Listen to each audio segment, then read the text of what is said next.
Так, туғандар, дағы бір жолы ассаламу алейкум жамаат, ассаламу алейкум, урматтуу достор. Дағы бір жолы лайктан басыңыздар, туғандар. Бүгін кешкі курстарда рубльдің авалы дағы көтерілді, туғандар. Рубль көтерілді деп дағы айтамын, сүйіншілеймін.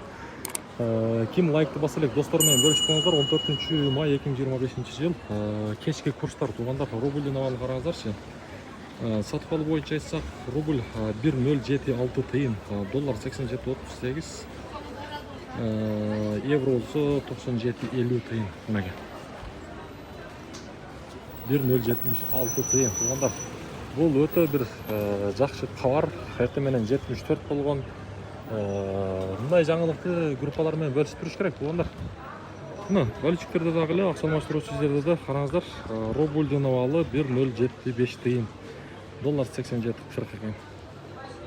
Ким лайктан баса элек туғандар, шундай бекер болгон бармакчаны аябай басып койсоңуздар, буюрса сиздерге ушундай ысык жаңылыктын жерлеринен жеткирип билип берип турабыз.